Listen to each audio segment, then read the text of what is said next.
A toast, my daughter-in-law, Brittany Wallace, declared, raising her wine glass with that familiar fake smile I knew so well. To the mother-in-law who pays the bills but will never be a real mother. Her words sliced through the air, sharp as knives.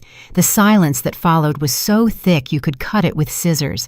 My son, Ethan Wallace, looked down, embarrassed, as the other guests exchanged awkward glances.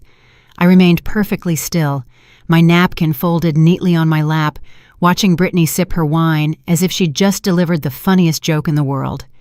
15 years.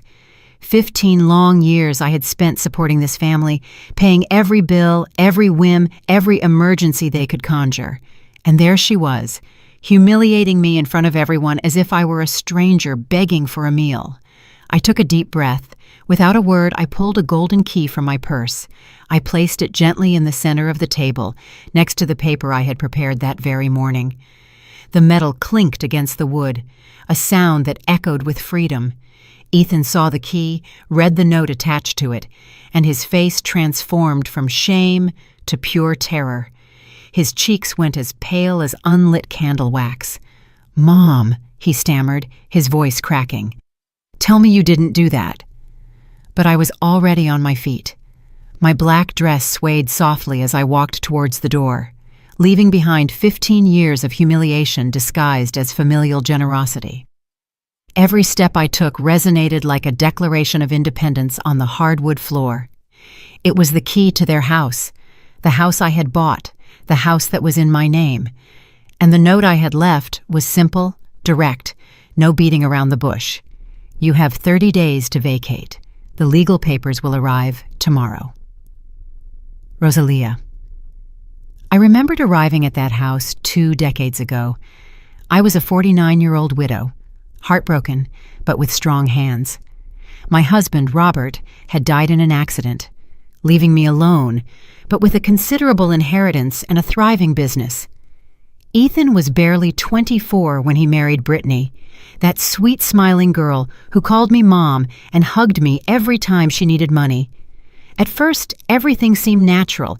The newlyweds needed help getting established. I had the means, they had the dreams. I paid the down payment on their first house, a nice 2-story property with a backyard where I imagined my grandchildren would someday play. Then came the new car, because the used one wasn't safe for a growing family. Then the vacation to Europe because they deserved a delayed honeymoon. After that, the credit cards for emergencies that never seemed to get paid off. Brittany had a special knack for making me feel guilty for having money while they didn't. "It must be nice not to worry about bills," she'd say with a theatrical sigh. "I wish we all could have that peace of mind." And like a fool, I'd open my checkbook once more. For years, I became their personal ATM. Every month, I'd transfer $2,500 for their basic expenses. I paid the mortgage, utilities, car insurance, phone bills, even gym memberships. When their children were born, I paid for the hospital, nannies, clothes, and private schools. I once calculated that I had spent over $400,000 in 15 years supporting them, and not once did I receive a sincere thank you. Only expectations, only demands disguised as urgent needs, only fake smiles followed by outstretched hands. The final straw had been that dinner. Brittany had organized a family gathering, supposedly to celebrate my 69th birthday. But from the moment I arrived, I knew something was off. Her friends were there, people I didn't know, and they all looked at me with that mix of pity and superiority that I loathed. Throughout dinner, Brittany had been making subtle comments about older people clinging too tightly to their children and the importance of each generation having its own space. When they served the cake, it wasn't even my favorite flavor. It was chocolate, which I detest, but which she loves. And then came that toast, that moment when my own daughter-in-law decided to humiliate me in front of strangers, turning me into the pathetic benefactor who would never be a real mother to them. But as I walked to my car that night, something had shifted inside me. I was no longer the vulnerable widow who needed to buy love. I was Rosalia Jenkins, a 69-year-old woman who had built an empire from scratch after losing her husband. It was time to remember who I really was. Upon arriving at my apartment that night, I poured myself a glass of red wine and sat by the large window overlooking the city. The lights flickered like earthly stars, reminding me of all the nights I had spent working to build what I had. My reflection in the glass showed a tired, but not defeated, woman. My green eyes still held the spark that had won my late husband's heart and intimidated more than one business competitor. I remembered the first time Ethan brought Brittany home. She was 22, with long, wavy brown hair, and wore an emerald green dress that enhanced her light eyes. "Mom," my son had said with that nervous smile he made when he wanted something important, "I want to introduce you to the woman I'm going to marry." Brittany had approached me with apparent shyness, hugged me tightly, and whispered, "I hope we can be like mother and daughter." How naive I was to believe those words were sincere. The first few years were like a family honeymoon. Brittany called me every day, told me her plans, asked for advice on home decor, recipes, and how to be a good wife. I was delighted to finally have the daughter I never had. My marriage to Robert had been blessed with Ethan, but I had always dreamed of having a girl to teach my feminine secrets to share those intimate conversations that only happen between mothers and daughters. Brittany filled that void for a while. We went shopping together, had lunch at fancy restaurants, shared spa and manicure afternoons. I paid for everything, of course, but I did it willingly because I believed I was investing in a genuine relationship. When she became pregnant with Caroline, my first granddaughter, I was there for every doctor's appointment, buying baby clothes, preparing the nursery with the most expensive furniture I could find. Caroline was born on a rainy Tuesday in April. When the nurse placed her in my arms for the first time, I felt my heart expand to fill my entire chest. That girl had my same green eyes, my family's upturned nose, and when her tiny fingers closed around my index finger, I knew I would do anything to protect her. But things began to change subtly after Caroline's birth. Brittany no longer called me to chat, but only when she needed money for diapers, formula, or new baby clothes. Invitations to lunch became less frequent, and when they happened, they always ended with her mentioning some small financial emergency that needed my help to resolve. When Caroline turned 2, Thomas, my second grandson, arrived, a beautiful boy with his father's dark hair and a mischievous smile that reminded me of Ethan when he was little. With 2 children at home, expenses multiplied, and I continued to cover everything without complaint. Private schools, swimming lessons, piano, ballet for Caroline, soccer for Thomas, family vacations to Disney World, the beaches of Cancun, the theme parks of Orlando. Always me funding, always them enjoying. My son, Ethan, had stopped working 5 years ago. Brittany convinced everyone that he had an innovative entrepreneurial venture that required all his attention, but I never saw concrete results. I only saw a 39-year-old man sleeping late, playing video games while his wife organized lunches with her friends using my money. Brittany's transformation had been gradual, but constant. The shy girl I had known had become a demanding woman, accustomed to living in luxury without working for it. Her expenses had become extravagant, designer handbags that cost more than a teacher's monthly salary, brand-name shoes she wore only once, weekly beauty treatments that added up to thousands of dollars a month, and I kept paying. I remained the silent provider, the generous grandmother, the mother-in-law who never said no. Every time I tried to set boundaries, Brittany had a perfect response. "The children need stability," she'd say, with eyes full of fake tears. "We don't want them to grow up feeling like they're missing something." Or the classic, "Ethan is very stressed with the business. If we add financial worries, he could get sick." Pure manipulation, disguised as family concern. But that night, sitting by my window with the glass of wine in my hands, I finally understood what I had been denying for years. I wasn't part of their family. I was their ATM. They didn't love me. They wanted my money. They didn't respect me. They tolerated me because it was convenient to have me around. Brittany's toast had been the brutal confirmation of what I already knew deep in my heart. To her, I had never been a maternal figure. I was just the rich old woman who paid the bills and who, for some pathetic reason, needed to buy the affection of her own family. That realization should have broken my heart, but instead, it filled me with a strange sense of liberation. For the first time in 15 years, I saw the situation with absolute clarity. I didn't have to continue being the victim of their game. I had the power to change the rules.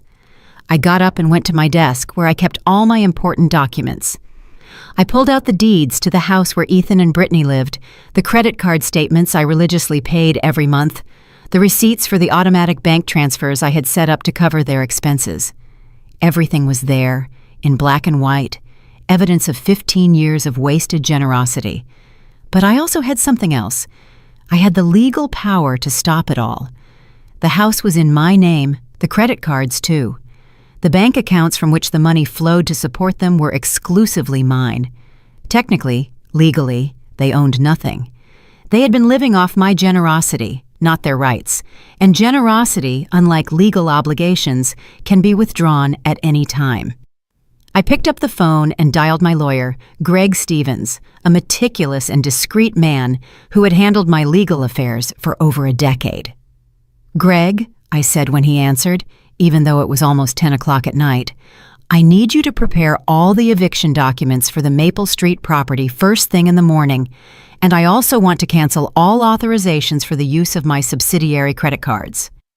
There was a silence on the other end of the line. "Are you sure, Rosalia? It's a big decision."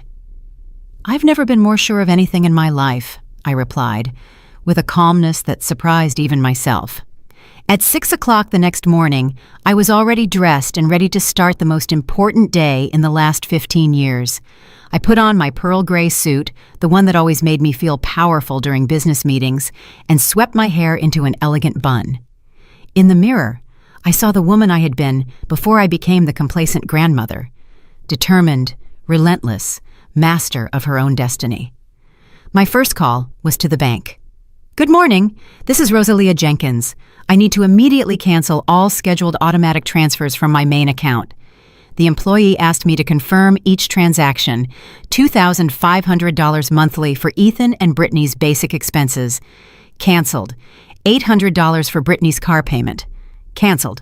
$500 for the children's extracurricular activities. Canceled. $300 for the country club membership. Canceled. "Are you sure you want to cancel all these transfers, Ms. Jenkins?" the employee asked with evident concern. "Completely sure," I replied without hesitation. "And I also want you to cancel all additional credit cards associated with my account, those in the name of Ethan Wallace and Brittany Wallace." I heard the rapid typing of her computer. "Understood. The cards will be blocked immediately. Is there anything else I can help you with?" "Yes. I want to change all my account access passwords and set up alerts for any unauthorized access attempts." After finishing with the bank, I called Greg. He had already started preparing the legal documents I had requested the night before. "The eviction papers will be ready this afternoon," he confirmed. "Under state law, you have to give them 30 days' notice, but since they haven't paid rent or utilities, they are technically living there out of your generosity. That gives us more legal leeway." "Perfect," I replied. "I also want you to review all loans or financial commitments they may have acquired using my name as a reference, if there's anything I need to know immediately." My phone started ringing around 10 o'clock in the morning. It was Ethan. I let it ring until it went to voicemail. Then Brittany called, also going straight to voicemail. After 15 missed calls, I finally decided to answer. "Mom, what's going on?" Ethan yelled into the phone. "Brittany went to the supermarket and her card was rejected. We called the bank and they told us all our accounts have been blocked."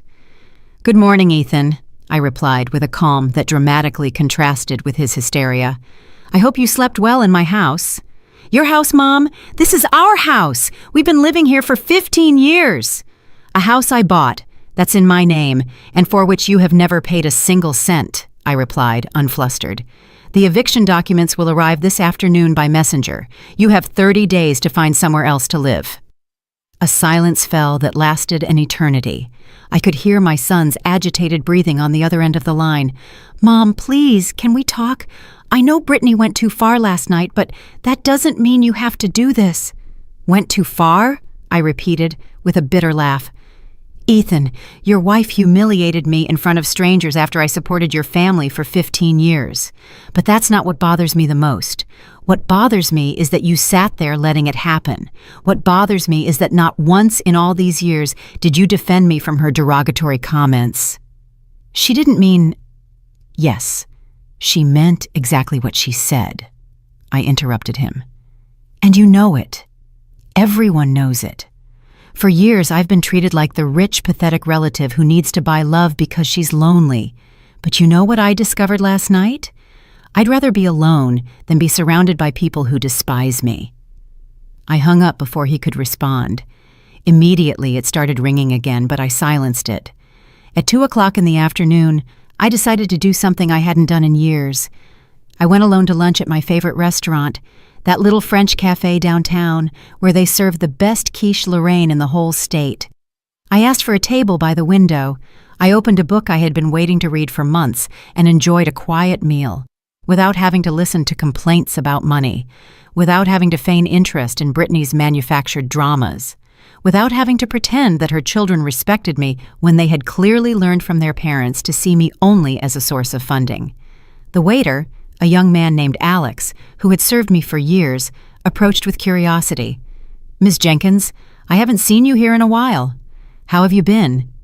"I'm rediscovering myself," I replied with a genuine smile, "and it's amazing how liberating it can be." As I ate, I remembered all the times I had canceled my own plans to accommodate Ethan and Brittany's schedules, how many invitations to social events I had turned down because the family needed me to stay and watch the children, how many trips I had postponed because an emergency always arose that required my immediate financial attention.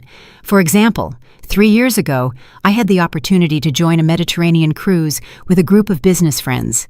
It was something I had dreamed of doing for decades, but just before the trip, Brittany had appeared with tears in her eyes, saying that Thomas needed minor surgery and that they didn't have enough health insurance to cover it. Of course, I canceled my vacation and paid the medical expenses. Later, I discovered that the minor surgery had been a simple tonsillectomy that their health insurance would have covered completely. Or last year, when I had finally decided to redecorate my apartment. I had hired an interior designer, chosen new furniture, planned to turn my home into the elegant refuge I had always wanted. But then, Ethan came with an incredible investment opportunity that required $50,000 immediately. As always, I opened my checkbook. The investment opportunity turned out to be a pyramid scheme that lost all the money in 6 months. My furniture remained the same as 10 years ago. It was as if my life had been on pause for a decade and a half, eternally waiting for my family to allow me to live. But that day, sitting in my favorite restaurant, reading my book in peace, I realized that I no longer needed anyone's permission to exist. My phone vibrated with a text message from Brittany. "Rosalia, please, can we talk like adults? The kids don't understand why Grandma is angry. This is affecting them emotionally."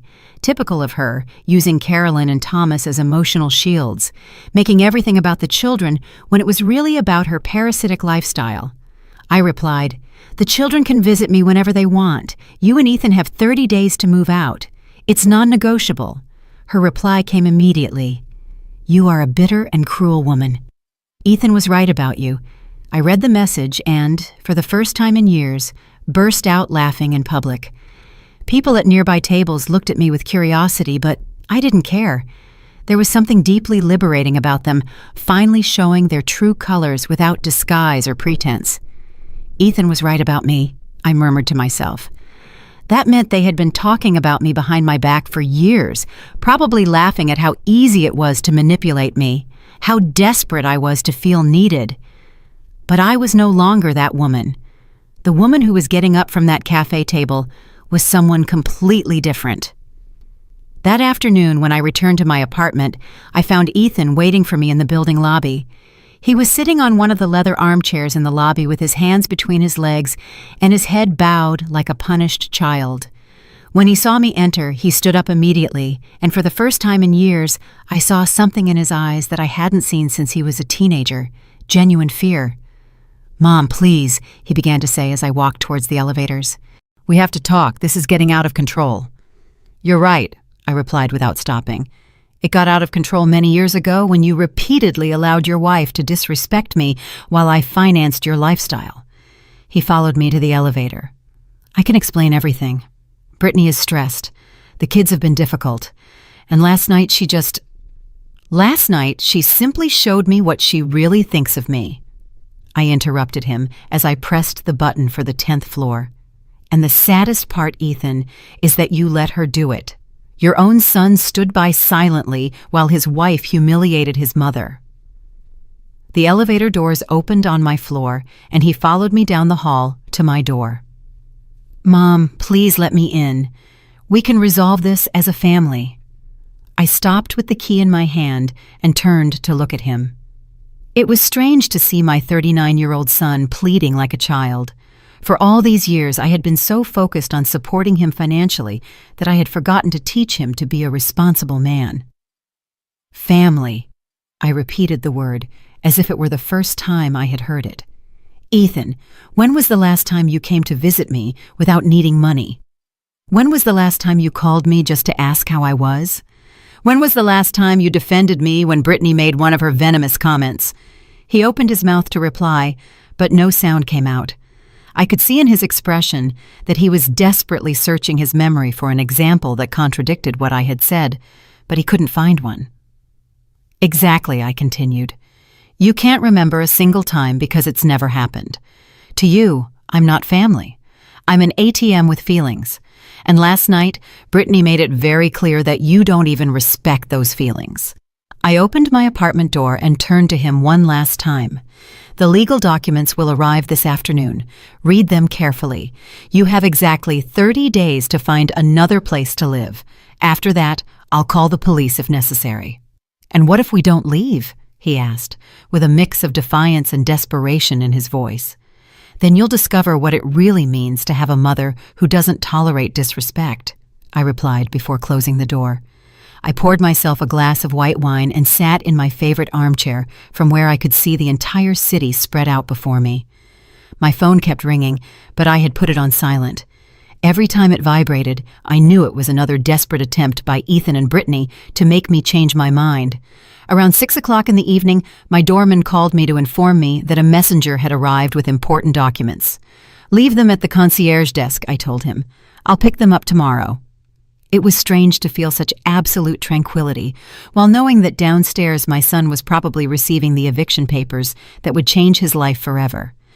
That night, for the first time in years, I had a peaceful dinner. I prepared grilled salmon with asparagus. I opened a bottle of wine I had been saving for a special occasion and put on classical music in the background. I didn't have to listen to anyone complain about the food. I didn't have to mediate childish arguments. I didn't have to feign interest in Brittany's manufactured dramas about her social club friends. It was simply me, my food, my music, and my peace. As I washed the dishes, I remembered a conversation I had had with my late husband Robert a few weeks before his death. We were sitting in the garden of our first house, watching Ethan play soccer in the backyard. He was 14 then and had just argued with us because we wanted him to do his homework before going out with his friends. "Do you think we're spoiling him?" I had asked Robert that afternoon. He had pondered for a moment before replying, "I think love without limits isn't love, Rosalia. It's complicity. If we never teach him that actions have consequences, he'll never learn to respect anything or anyone." At that moment, his words had seemed too harsh. Ethan was our only son, and after 3 miscarriages, he had become our miracle. I wanted to give him everything I hadn't had in my own childhood. I wanted him to feel unconditionally loved, protected, safe. But now, almost 25 years later, I understood what Robert had meant. My limitless love had created a man without responsibilities. My unconditional generosity had raised someone who valued nothing because he had never had to work for it. And the worst part of all was that I had allowed that pattern to extend to his wife and children. Caroline and Thomas, my beloved grandchildren, were growing up with the same mindset. They expected Grandma Rosalia to pay for everything, from their expensive schools to their extravagant vacations, without ever teaching them the value of effort or genuine gratitude, but it was too late to change that. My phone vibrated with a text message from a number I didn't recognize. "Grandma, it's Caroline. Mom lent me the neighbor's phone because she says we can't use ours. Is it true that you don't love us anymore? Why is Dad crying?" My heart broke. Caroline was only 14, the same age Ethan had been in that conversation with his father in the garden. It wasn't her fault that she had grown up in an environment where Grandma's money was taken for granted. I replied immediately, "My love, of course I love you. I love you and Thomas more than anything in the world, but sometimes adults have to make difficult decisions to teach important lessons. Can you come over tomorrow after school so we can talk?" Her reply came quickly, "Yes, but Mom says we can't go to your house because you're very angry." "Your mom is wrong. My door is always open to you. Tell your dad I'll expect you both tomorrow at 4 o'clock in the afternoon. Just you and Thomas. Your mom and dad and I have adult conversations to resolve first, but you two will always be welcome at your grandma's house." After sending that message, I felt calmer. My grandchildren didn't have to pay for their parents' mistakes, but they needed to understand that actions have consequences, and that respect is not optional in family relationships. That night, I slept better than I had in months. I didn't have nightmares about unpaid bills. I didn't wake up worrying about whether Ethan had found a job. I didn't stay awake calculating how much money I would need to transfer next month to keep my family afloat. For the first time in 15 years, I slept like a free woman. The next day, I woke up feeling as if I had emerged from a 15-year coma. The sun streamed through my bedroom windows with an intensity I hadn't noticed in a long time, and for the first time in years, I didn't check my phone immediately upon opening my eyes. I was in no hurry to see how many missed calls or desperate messages I had received during the night. I prepared a full breakfast: scrambled eggs, toast with homemade strawberry jam, freshly ground coffee, and fresh orange juice. I ate slowly, savoring each bite as I read the newspaper in peace. It was incredible how different things tasted when you didn't have to gulp them down quickly between one financial emergency call and another. Around 10 o'clock in the morning, Greg called me to confirm that the documents had been delivered. "Ethan signed for them last night," he informed me. "He also called me 3 times early this morning, but as you told me, I didn't answer. Do you want me to handle all legal communication through my office?" "Yes, please," I replied. "And Greg, I also want you to prepare my will again. There are going to be significant changes in the distribution of the inheritance." There was a silence on the other end. "Are you sure, Rosalia? These decisions can be irreversible." "I am more sure of this than anything else I have ever done in my life," I told him with a firmness that surprised even myself. After hanging up with Greg, I decided to do something I hadn't done in decades. I called my sister Brenda, who lived in Miami, and with whom I had gradually lost contact during the years of intensive parenting of my parasitic family. "Rosalia?" she answered with evident surprise. "My goodness, it's been so long. How are you?" "How are you, Brenda?" I began, and for the first time in years, I could talk about my life without having to pretend that everything was perfect. I told her the whole story, from the early years of generosity to Brittany's humiliating toast, from the bank transfers to the eviction documents. My sister listened in silence for almost an hour. When I finished, she sighed deeply. "Rosalia, do you know what hurts me most about all this?" she finally asked. "What?" "That all these years, every time I called you, you talked to me as if you were the happiest woman in the world. You told me about family vacations, about the grandchildren's achievements, about how close you were as a family.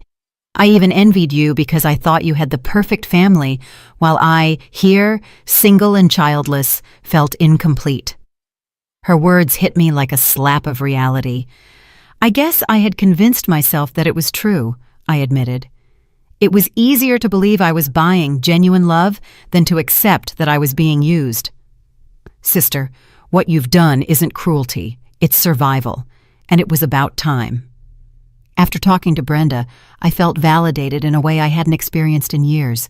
Someone who had known me since childhood, someone who had nothing to gain or lose from my financial decisions, was telling me that I had done the right thing. At 3:30 in the afternoon, I prepared to receive Caroline and Thomas. I bought their favorite cookies, prepared hot chocolate, and tidied up the living room to make them feel comfortable. Whatever conversation we were going to have, I wanted my grandchildren to know that my love for them had not changed. They arrived precisely at 4 o'clock, accompanied by Ethan, who looked as if he hadn't slept in days. His eyes were red, his clothes wrinkled, and he had that defeated expression I hadn't seen since he was a teenager, and Robert had punished him for breaking a window playing ball at home. "Mom," he began to say, but I stopped him with a gesture. "Ethan, this conversation is with Caroline and Thomas. You can wait for them in the building lobby. They are my grandchildren, and I am their grandmother, and I have the right to speak with them alone, especially after everything that has happened." He wanted to protest, but Caroline, who had always been more mature than her age suggested, placed a hand on his arm. "Dad, it's okay. We need to talk to Grandma." Once Ethan left, I served them cookies and hot chocolate, and we sat in the living room. Caroline, at 14, looked at me with those green eyes so similar to mine, full of confusion and concern.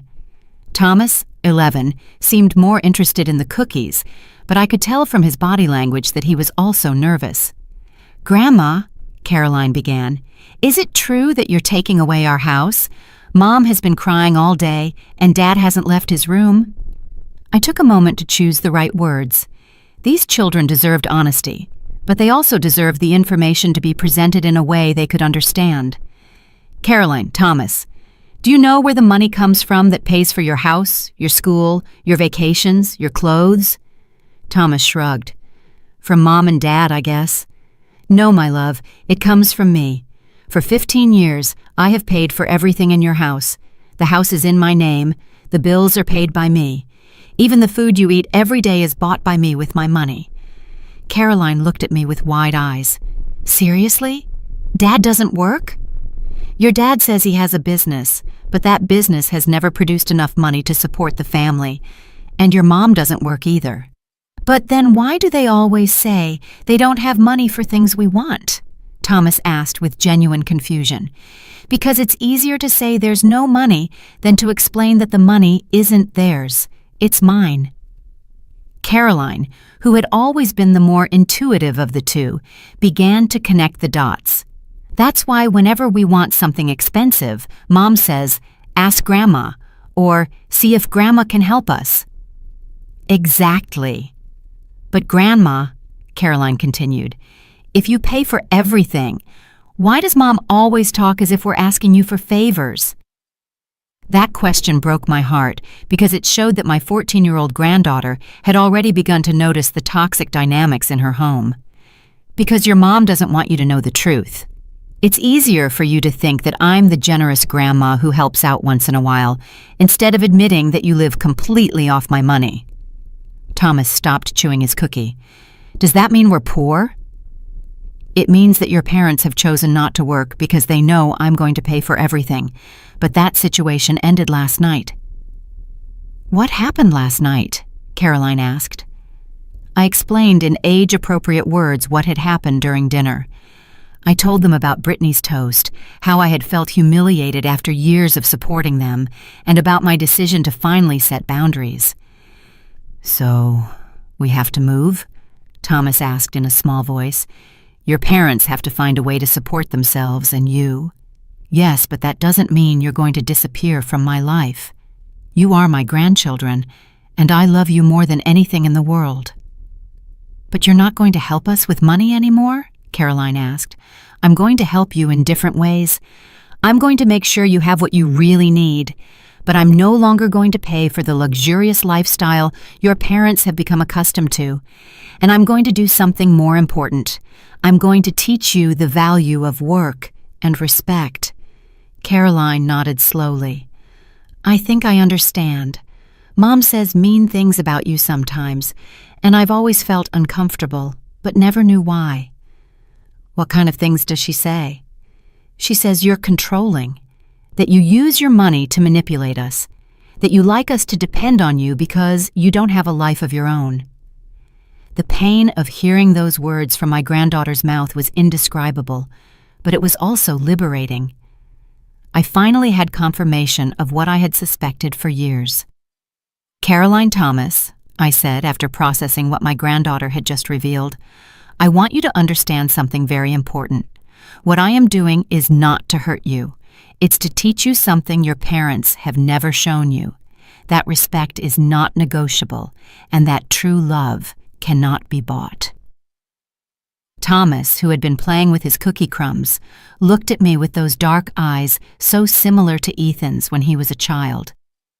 "But where are we going to live, Grandma? All my friends are at my school. Your dad and Mom are going to have to find jobs and look for a house they can afford with their own money. And yes, it's possible that you'll have to change schools to a public one and that you won't be able to have all the expensive things you're used to." "Is that bad?" Caroline asked with genuine curiosity.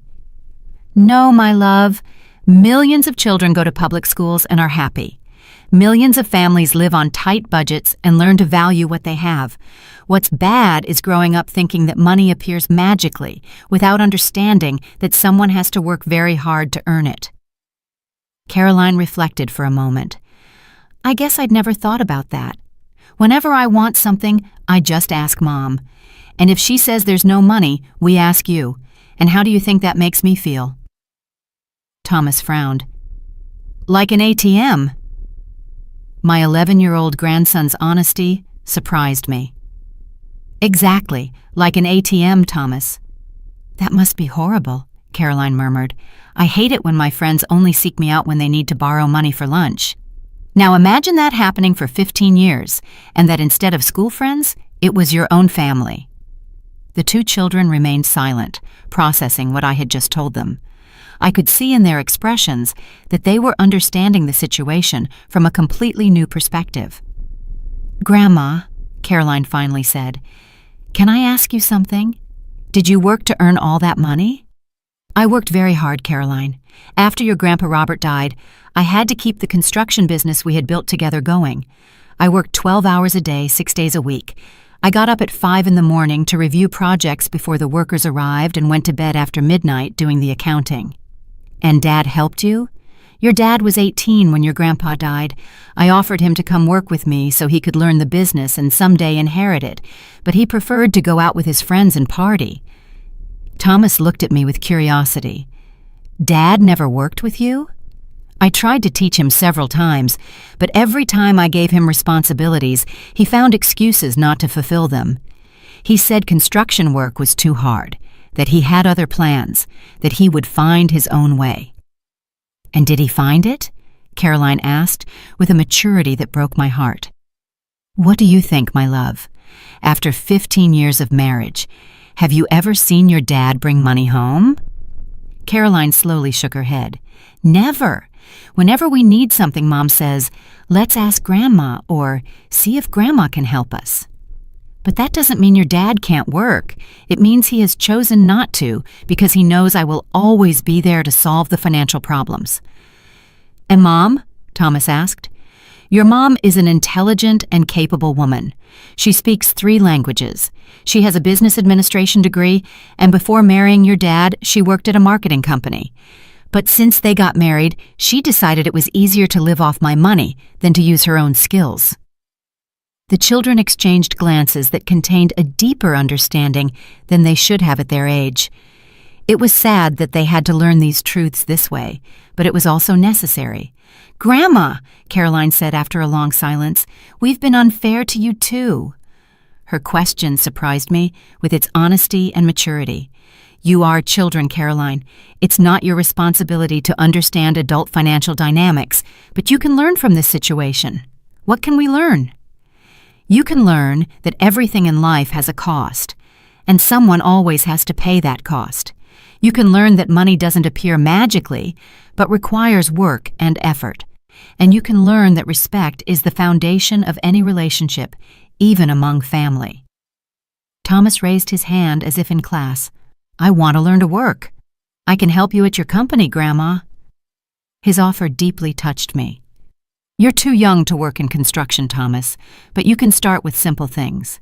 You can learn to manage your allowance money. You can help with household chores to earn extra money. You can start to understand that valuable things require effort. And me? Caroline asked. I'm already 14. You can get a part-time job on weekends. You can babysit, help neighbors with their shopping, work at a store, and you can start saving your own money for the things you want. But that means you're never going to help us again? Thomas asked with concern. It means I'm going to help you in different ways. Instead of giving you everything you want without effort, I'm going to teach you how to get it yourselves. Instead of paying for whims, I'm going to make sure you have what you really need. And instead of allowing your parents to use you as an excuse not to work, I'm going to show you that it's possible to be a responsible and hard-working family. Caroline nodded thoughtfully. I think that sounds better, Grandma. I feel bad knowing that you paid for everything while Mom said mean things about you. You feel bad about that? Yes, because it means we've been living a lie.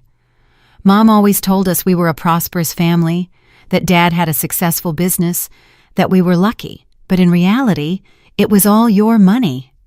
And how does that make you feel to know that? Ashamed, Caroline admitted, and also angry because if I had known the truth, I would have been more grateful to you. I would have said thank you every time you paid for something, instead of taking it for granted. Thomas nodded vigorously. Yes, like when we went to Disney World last year. Mom told us she had saved money for a long time for that trip, but in reality you paid for everything, right?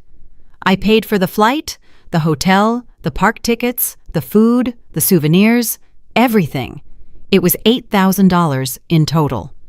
$8,000! Thomas exclaimed. That's a lot of money. Why did Mom lie to us? Because it was easier for you to see her as the generous mom who gave you amazing vacations instead of admitting that she hadn't contributed a single cent to the trip. That's lying, Caroline said with indignation. I hate that they lied to us for so long. Your mom didn't lie to you with the intention of hurting you, I explained, although internally I wasn't sure that was true. But she did hide important information that would have helped you better understand your family situation. What's going to happen now? Thomas asked. Now your parents are going to have to learn to be responsible adults. They're going to have to find jobs. They're going to have to move to a place they can afford. And they're going to have to raise 2 incredible children with their own resources. And what if they can't do it? Of course they can do it, Caroline. Your mom and dad are intelligent and capable people. They've simply chosen the easy path for too long, but when there's no easy path available, they'll find a way to survive and thrive. Do you think they'll be angry with us for this conversation? Thomas asked with concern. They'll probably be upset at first, but you haven't done anything wrong. You've only heard the truth about your family situation, and that truth will help you make better decisions in the future. After Carolyn and Thomas left that afternoon, I sat in my living room reflecting on the conversation we had just had. Seeing the gradual understanding in their eyes, observing how they process the reality of their family situation, had filled me with a mixture of sadness and hope. Sadness, because they had had to learn painful truths at such a young age, but hope, because finally someone in that family was beginning to understand the value of work and respect. My phone rang around 8 o'clock at night. It was an unknown number, but I decided to answer. Rosalia, I heard a woman's voice that I didn't immediately recognize. Who is this? It's Brittany. I'm calling from my neighbor's phone because you cut off our lines. Ah, Brittany, I replied with a calm that I knew would frustrate her. How can I help you? How can you help me? She repeated incredulously. Rosalia, you just destroyed your own family's life. Do you realize what you've done? I realize perfectly. I have stopped funding the lifestyle of 2 perfectly capable adults who have chosen not to work for 15 years. You can't do this. The children don't deserve this. You're right. The children didn't deserve to grow up in a house full of lies, where they were taught that money appears magically and that disrespecting the person who pays for everything is acceptable. I never disrespected you. Brittany, last night you told me in front of guests that I would never be a real mother. After 15 years of paying every one of your bills, every one of your whims, every one of your invented emergencies. There was a silence on the other end of the line. I could hear her agitated breathing. I was drunk, she finally murmured. I didn't mean that. Of course you meant that. You've been thinking it for years, And last night you finally had the courage to say it out loud. My only regret is that it took me so long to truly listen to you. Please, Rosalia, can we fix this? Can I apologize? I can change. Apologize. Change, I repeated with a bitter laugh. Brittany, you're not apologizing for what you said. You're apologizing because the easy money is gone. If my credit cards were still working, this conversation would never have happened. That's not true. It's completely true.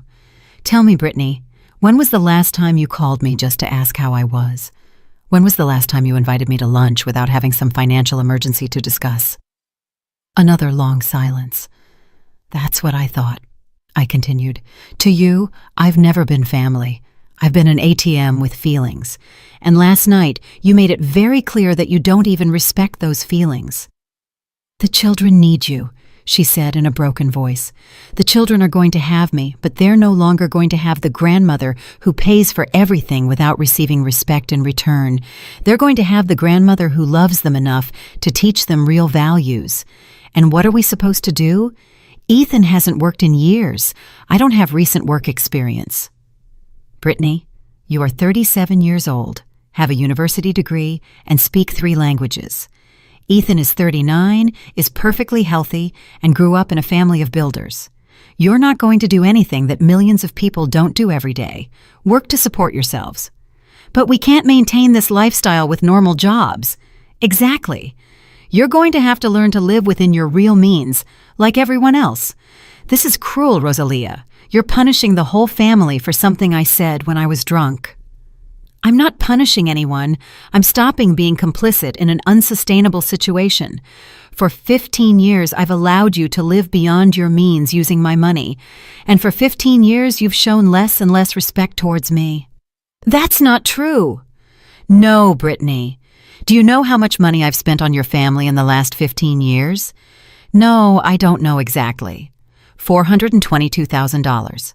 That amount doesn't include birthday and Christmas gifts, vacations, or emergency medical expenses. It only includes basic monthly expenses. I heard a choked whimper on the other end of the line. And do you know how many times in those 15 years you've invited me to dinner to thank me? How many times have you organized something special for me, paid for with your own money? You, us. 0 times, Brittany. Not a single time. Every dinner, every celebration, every gift I've received from you has been indirectly paid for with my own money. I didn't know you were keeping track of all that. I wasn't keeping track until last night. Last night, I sat down and reviewed all my bank records, and for the first time in 15 years, I saw the complete reality of what had been happening. Rosalia, please, give me one more chance. I can change. We can change. One more chance. Brittany, you've had 15 years of opportunities, 15 years to show genuine gratitude, to try to contribute financially to your family, to show me the basic respect that anyone deserves, especially someone who has sacrificed so much for you. What do I have to do? Kneel? Beg you? That's what you want. What I want is impossible, Brittany. I want to get back 15 years of my life. I want to get back the respect I lost from my own son for allowing you to treat me the way you did. I want to get back the dignity I sacrificed every time I pretended that your insults disguised as jokes were acceptable. Never insulted you. No? What did you say to me every time I arrived at a family gathering? Here comes the savior. What would we do without generous Rosalia? Luckily, we have someone who can solve our lives. Those were compliments. They were cruel sarcasms, and you know it. Every one of those comments was a way of reminding me that you saw me as the pathetic relative who needed to buy love because she had no life of her own. I never thought that. Brittany, last night you said exactly that in front of a group of strangers. You said I would never be a real mother. Do you know what that means to a woman who lost her husband at 49 and dedicated the next 20 years of her life to caring for her family? I heard sobs on the other end of the line. It means, I continued, that after 2 decades of sacrifices, my own daughter-in-law considers that everything I have done is worthless because I didn't give birth to my grandchildren. I didn't mean that. Of course you meant that. And you know what, Brittany? You're right. I'm never going to be their biological mother. But it's also true that their biological mother is never going to be able to give them what I have given them: financial stability, quality education, opportunities, and above all, the example of what it means to work hard for what you want. Please, Rosalia, the children are asking me what's going to happen. I don't know what to tell them. Tell them the truth, Brittany. For the first time in their lives, tell them the whole truth about their financial situation. Explain that they're going to have to move because you never paid for the house they live in. Explain that they're going to have to change their lifestyle because you never worked to maintain it. That's going to traumatize them. Do you know what really traumatizes children? Growing up in a house full of lies? Growing up thinking that money appears magically? Growing up without understanding the value of work and effort? That is real trauma, Brittany. I can't do this alone. You won't be alone. You'll be with Ethan, your husband, remember? That man you married for better or for worse.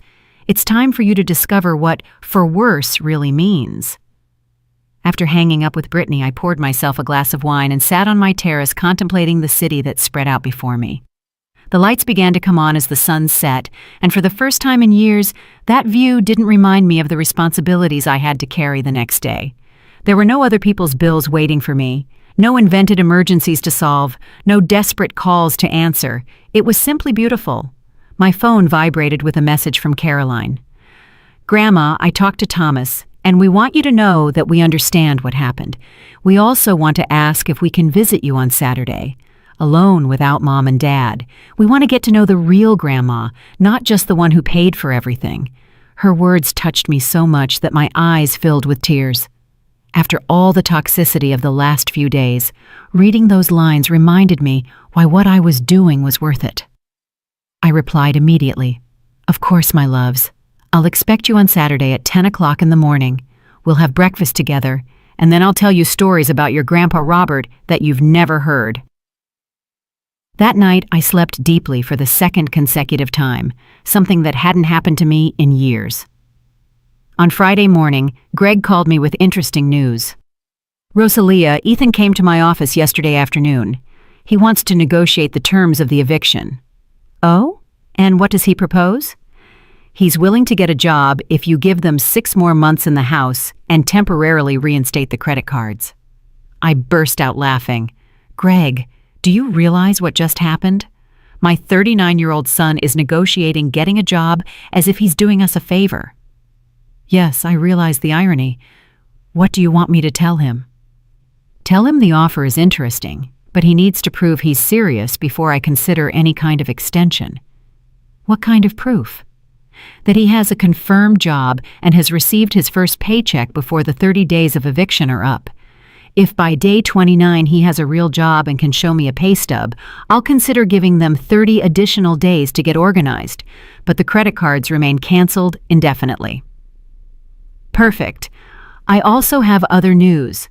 I reviewed all the financial commitments they might have acquired using your name as a reference. I found 3 department store credit cards you never knew existed." "What?" "Apparently, Brittany applied for cards at Nordstrom, Macy's, and Saks Fifth Avenue using your financial information as backing. The debts total approximately $50,000. I felt as if I had been slapped. Is that legal?" "Technically, it's fraud, but since they are members of your family and you've been paying all their other bills, it would probably be difficult to prosecute them criminally. However, you can dispute the debts and have the cards canceled immediately." "Do it. And Greg, I want you to investigate if there's anything else we don't know. If they've been using my credit information without my knowledge, I need to know everything." After hanging up with Greg, I sat at my desk to process this new information. Not only had they been living off my generosity for 15 years, they had been committing financial fraud using my identity. The betrayal was even deeper than I had imagined.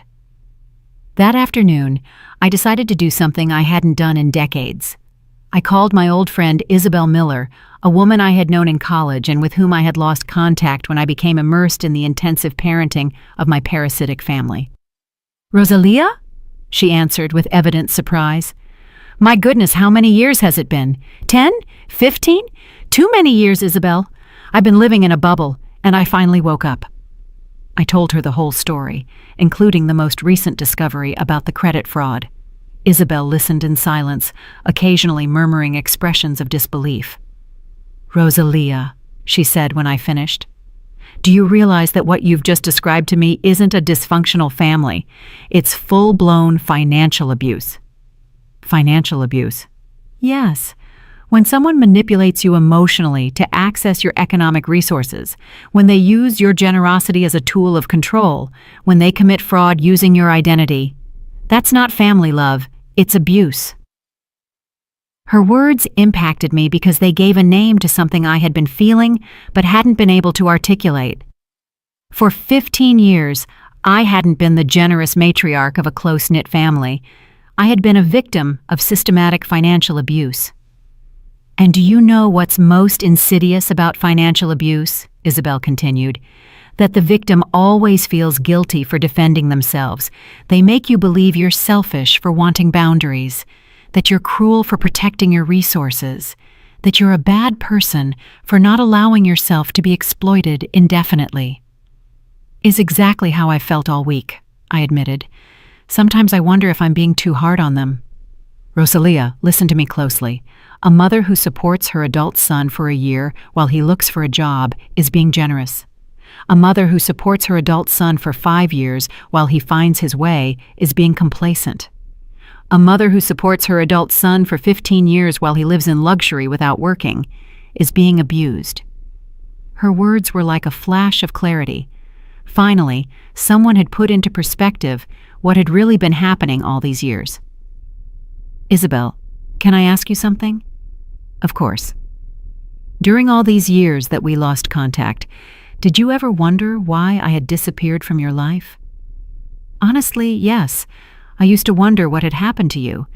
Before you were so independent, so sure of yourself. You had plans, ambitions, an active social life, and suddenly, when I tried to invite you to things, you always had some family responsibility to attend to. And what did you think? I thought you had become one of those mothers who completely lose their identity in their children. But now I understand that it wasn't that. You had fallen into an abusive relationship with your own family." That afternoon, for the first time in 15 years, I made social plans that had nothing to do with my family. Isabel invited me to accompany her to an art exhibition the following Friday, and I accepted without having to consult with anyone, without having to worry about whether some family emergency would arise, without having to pretend interest in Brittany's manufactured dramas. On Saturday morning, Caroline and Thomas arrived promptly at 10 o'clock. I greeted them with a full breakfast: pancakes, scrambled eggs, bacon, fresh orange juice, and strawberries with cream. But the most important thing was that for the first time in years, I was able to enjoy a meal with my grandchildren without having to listen to their parents complain about money in the background. "Grandma," Caroline said as she cut her pancakes, "I wanted to tell you something. Last night I heard Mom talking on the phone with her sister, and she was saying that you had gone crazy, that you were being cruel for no reason. And what do you think about that?" "I think Mom doesn't understand what it means to be grateful. Since we talked the other day, Thomas and I have been talking a lot about everything you told us." Thomas nodded vigorously, and we realized that we had never said thank you for anything. "How do you feel realizing that?" "Bad," admitted Carolyn, "but we also decided that we want to change that. We want to learn to be truly grateful, not just when we need something. And we also want to learn to work," Thomas added with enthusiasm. "Caroline told me that she's going to look for a babysitting job, and I want to help the neighbor next door with her groceries." I looked at them both with genuine pride. In a single honest conversation, they had shown more emotional maturity than their parents in 15 years. "You know what?" I told them. "I think you're going to be fine, no matter what happens with your parents." "You think so?" Caroline asked. "I'm sure, because you've learned something your parents never learned. That valuable things require effort, and that respect is earned with actions, not with words." 3 months later, I found myself sitting on the terrace of a small cafe in Florence, Italy, contemplating the Arno River as the afternoon sun painted the ancient buildings with golden hues. In front of me was a perfect cappuccino and a book of poetry I had wanted to read for years. For the first time in decades, my time belonged completely to me. The trip to Europe had been a spontaneous decision. After selling the construction company that Robert and I had built together, I realized that I had more money than I would need for the rest of my life. But more importantly, I had something I hadn't had in years: the freedom to decide how to spend it. My phone vibrated with a message from Caroline. "Grandma, I got my second job. Now I babysit 3 afternoons a week and help at the local bookstore on Saturdays. I've saved $200 this month. Thomas is also working with Mr. Davis mowing lawns. Dad finally got a job at a construction company, and Mom is working part-time at a translation office. It's weird, but I think we're happier now than when we had everything given to us." Her message filled me with deep satisfaction. I had made the right decision, even if it had been the most difficult one of my life. Ethan had called me 2 weeks ago for the first time in 2 months. His voice sounded different, more mature, less childish. "Mom," he had said, "I want you to know that I got a job at Rivera Construction. I started as a basic laborer, but the foreman says I have potential to move up if I work hard." "I'm glad to hear that, son. I also want to apologize. Not for what's happening now, but for all the previous years. You're right. I'm a 39-year-old man who never learned to be responsible because I always knew you would solve everything. And how do you feel now that you have to solve things yourself?" "Terrified," he admitted with a nervous laugh. "But also, I don't know how to explain it. Proud, I guess. When I received my first paycheck, I understood something I had never felt before. That money was mine. I had earned it with my own effort. And Brittany is struggling more than me. She's still angry with you. She still thinks you were too harsh, but she's working, and the children respect her more now that they see her making an effort. I'm glad to hear that the whole family is working." "Mom, can I ask you something?" "Of course." "Are you ever going to completely forgive us? Is there any chance we can be a normal family again?" I had reflected carefully before replying. "Ethan, forgiveness isn't something that's granted once and for all. It's something that's built day by day with consistent actions and genuine respect. If you continue to show that you've learned your lesson, if you continue to treat me with the respect I deserve, and if you continue to be responsible for your own lives, then yes, we can rebuild our relationship, but you're never going to help us financially again. I'm going to help you in different ways. If the grandchildren need something for their education, if there's a real medical emergency, if you show that you've been saving and working hard towards a specific goal, then I'll consider contributing, but I will never again support capable adults who choose not to support themselves." Now, sitting in that Italian cafe, I remembered that conversation with a smile.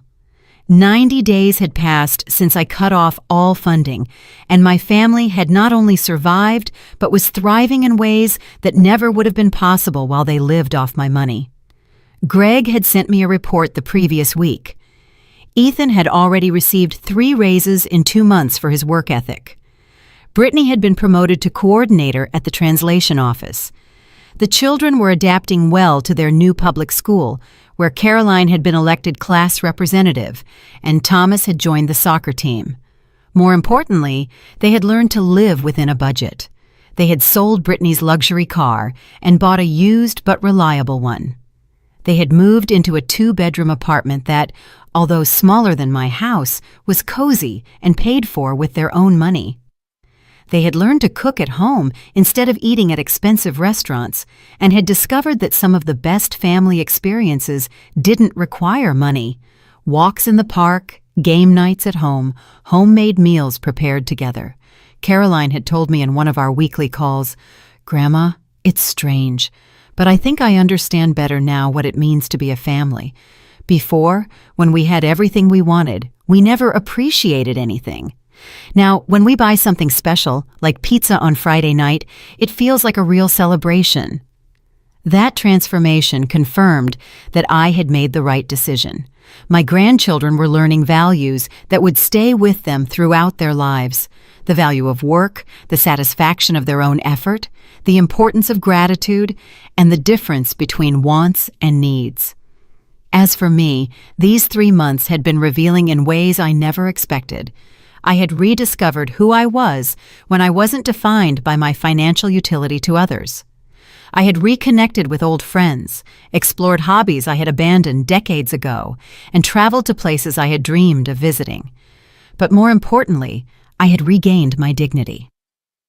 That afternoon in Florence, as the sun set over the river, I called Isabel. "How's your European adventure going?" she asked with evident joy in her voice. "It's been transformative, but Isabel, I think I'm ready to come home." "Are you tired of beautiful Italy?" "No, quite the opposite. I feel so good about myself that I no longer need to be running away from my old life. I'm ready to build a new life at home, a life where I am the protagonist, not just the financier of others' lives. And your family? They'll be fine. In fact, they're better than they've been in years. And when I return, I'm going to have a different relationship with them, one based on mutual respect and genuine love, not economic dependence." That night, in my hotel overlooking Florence Cathedral, I wrote in my personal diary for the first time in decades.